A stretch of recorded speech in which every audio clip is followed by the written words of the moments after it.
In this world, there are tons of credit cards that can help you travel more affordably and put more money in your pocket if you want to save or invest. And there are also credit cards so bad that they deserve to be featured in a YouTube video. And the reason why they're so bad is because they will put less money in your pocket, make travel more expensive, and actually help you do worse financially. So I'll be dividing this video into 6 different categories and showing you my pick for the worst card in each one of those categories. That way you know which ones to avoid and hopefully do better with your own credit card strategy. Let's kick things off here with our first category of the worst credit cards for financial health. And by that I mean the ones that will take the most money from you in terms of fees or interest, etc., and give you very little, if anything, in return. And the card that wins in this category is the Premier Bank Card MasterCard. Because when you go to their website, you will find things like this, for instance. Their credit limit that they will provide you is anywhere from $200 up to $700 based on your credit worthiness. I'm not a fan of when credit cards put you into a very small box and say, hey, you cannot grow or do any better than this. But if you can't do better, then you can definitely do worse. Check out that amazing APR of 36%, which is just catastrophic to your financial health. If you had to carry a balance,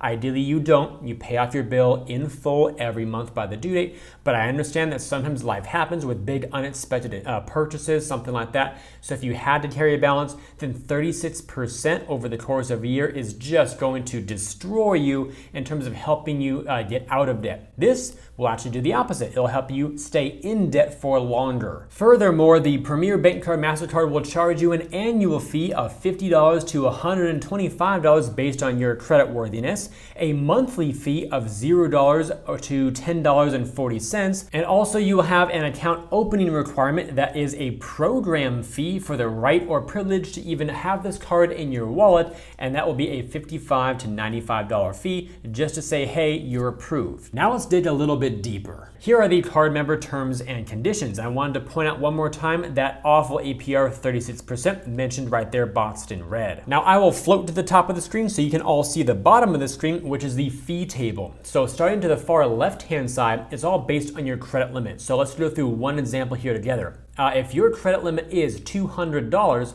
then the program fee will be $95. The annual fees will be $50 in your first year and then $45 annually after that. And then the monthly fee will be none or 0 in your first year as the introductory rate. And then after that, $75 annually or $6.25 per month. So yeah, you gotta pay a fee in order to get the right to pay more fees. How dumb is that? And even worse, look at the text that I've boxed in red right below my little screen share of my image here. I'll use my mouse as well. It says, notice some of the setup and maintenance fees will be assessed before you begin using your card and will reduce the amount of credit you initially have available. See below for available credit. So since some of these fees will be charged right up front, probably even before you get your card in the mail, if you got approved for, let's say, $500, then your actual limit available to you for your purchases at that moment will be $375. So you can't even use the whole thing for your own purchases. So which credit card should you get instead of this one? Pretty much any credit card. Let's move into our second category. The worst credit card in the premium or luxury card space is the MasterCard Gold Card. Literally the first thing they say about this card in terms of a feature or a benefit is that it's made with 24 karat gold. Well, last time I checked, that does not help you earn more money, save more money, invest more money, buy anything, earn rewards, or anything like that. It is a total marketing gimmick, and yes, I suppose it's kind of cool to think about that, but overall, there's no value in this, especially when the value of the amount of gold that they use is way less than the annual fee, which will cost you $995 per year, and if you want to add some special authorized users to share in this wonderful card with you, they will cost $295 each. And somehow they think that's enough information to present you with your first ever apply now button. So because it's gold and because it's super unbelievably expensive, are you ready to sign up? Let's go! Or how about no, let's not? And why not? Well, there's also no sign up bonus to be found on this card at this time. And yet they still have the audacity to put some links down there, one of which is to see an unboxing video. That should be a huge red flag that this card is all about the hype and the appearance rather than than the value. Now, as you scroll around the website, they compare it to other cards that are in the luxury or premium space. So for example, the first subcategory here that we're looking at is it's the best airfare redemption rate versus the competition, or so they say. And they compare this to the Chase Sapphire Reserve and the American Express Platinum card all the way through. So what they're saying here is that the MasterCard Gold card gives you 2 cents per point for your value, where the Chase Sapphire Reserve, as we all know, gives you 1.5 cents per point when you book travel through the Ultimate Rewards portal, and then the Amex Platinum is 1 cent per point. Again, these are all redemptions for airfare. Now, all of this is true, but the reason why it looks so good in comparison when presented this way is because the MasterCard Gold card it gives you 1 point for every dollar spent. And if every point is worth 2 cents, that's what gives you the 2 cent or 2% value for airfare. So 50,000 points will get you a $1,000 ticket on any airline with no blackout dates or seat restrictions. But to get those 50,000 points, how much did you have to spend?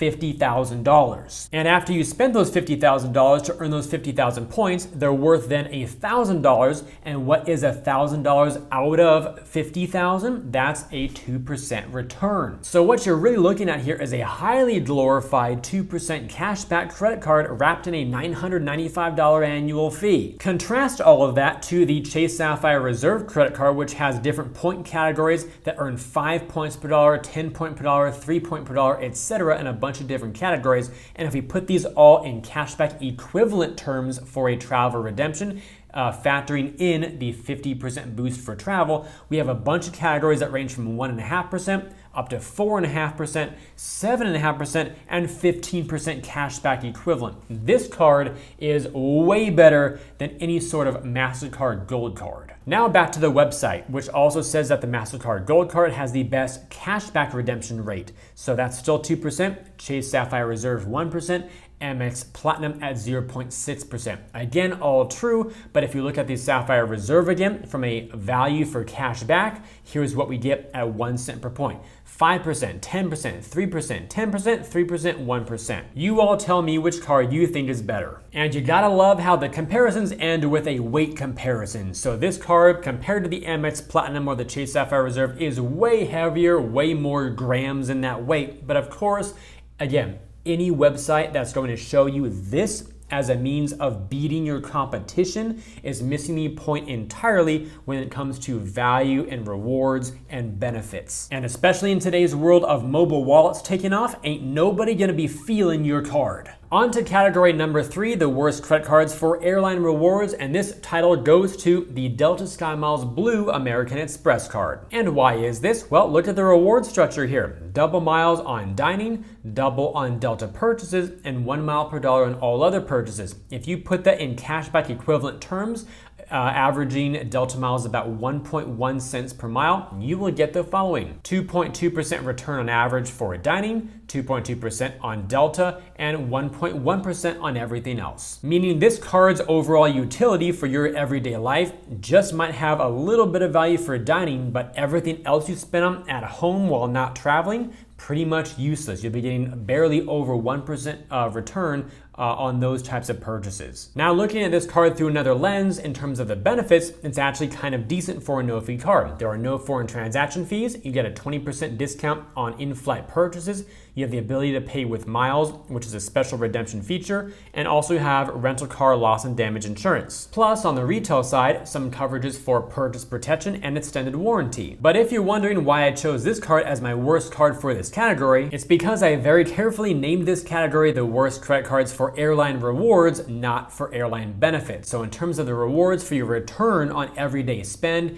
it is really, really bad. So which airline credit card should you get? Well, first of all, if your goal is to earn points or miles for traveling and free flights, typically the cards that are not with an airline, usually the ones that earn transferable miles like Chase Ultimate Rewards points, Amex Membership Awards points, Capital One Venture Miles, or Citi Thank You points tend to be better. When it comes to airline credit cards, they're generally best for spending towards elite status if you value that, or the actual benefits like free checked bags, in-flight discounts, and more. So choose the airline cards if you value those types of benefits with the airlines that you fly the most. Next up, we have the category of the worst cards for hotel rewards. And again, we're focusing on just the rewards aspect, not on the benefits. So with that in mind, this award goes to the Marriott Bonvoy Bold credit card. Looking at the reward structure here, you'll earn triple points at Marriott hotels, double points on all other travel purchases, and 1 point per dollar on all other eligible purchases. And that ain't good. Take a look at this. Here's the breakdown in terms of putting these into the cashback equivalent of my valuation of Marriott points being 0.7 cents per point.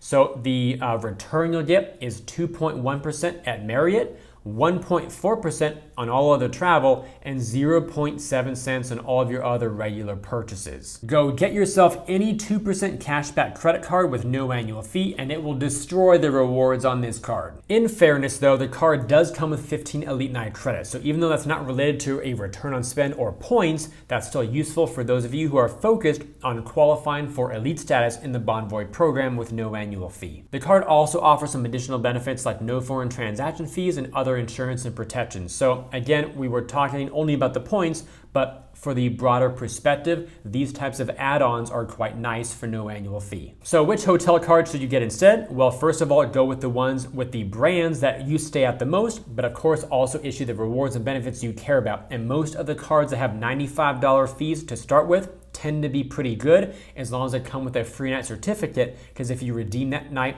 for a hotel room that costs more than the annual fee, then you're already in a profit with just a single benefit. Though since we are focusing just on the rewards aspect, again, pretty much any cards that earn transferable points or have a multiplier, like you have a greater value for travel, so Chase Ultimate Rewards points, for example, tend to be better than earning hotel points specifically. Moving right along into our next category, the worst credit cards for cashback rewards, and these will look pretty darn similar. That's because once again, I'm bringing back the MasterCard Gold card and also adding in the MasterCard Black card and Titanium card. And really, they set themselves up for this because they compare themselves as having one of the best cashback redemption rates compared to the competition. So if they're going to position themselves as also being cashback cards, then I'm going to bring them back for this category. We covered enough details previously, but I'll mention one more time here that if you have a card that earns 1 point per dollar and you have annual fees of $195, $495, and $995 respectively, then you have a long way to go and tons of spend in order to even break even, let alone get into profit with these cards. And for our final category, the worst store credit card goes to the GameStop Power Up Rewards credit card. And believe it or not, this card is so bad that I'm actually going to take a quick break from this video to catch my breath. So hold on while I take off my microphone here, and I'll return briefly after I clear my mind from this atrocity.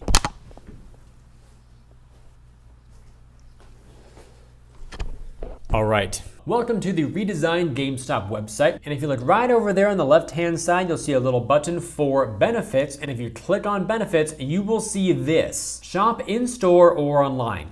Translation: you can only use this card at GameStop, nowhere else. So you can go to GameStop.com or into one of their retail outlets, but that's it. That's because this card is not on a Visa or a MasterCard network. By the way, if you didn't know, Visa or MasterCard do not issue cards. Even the MasterCard Gold card that we saw, that's issued by Barclays. You can think of Visa and MasterCard, for example, like the rails on a train track for all the transactions to be processed and go through, be approved, all the checks and security, etc. So because this card is not on one of those networks, it can only be used as a true store card. And may I also just add here that when you shop in store or online, you get no additional rewards anywhere. So if you sign up for the GameStop Rewards loyalty program, yes, you earn points and rewards, but when you add this card on top of that, then you get nothing additional. So you can actually earn rewards without the card at the same rate as if you had the card. How dumb. It also lists get it today, pay over time. There are tons of other pay over time competitors out there. Any credit card allows you to carry balances and pay interest over time. So not that you should be doing that, but of course that's not really any sort of benefit.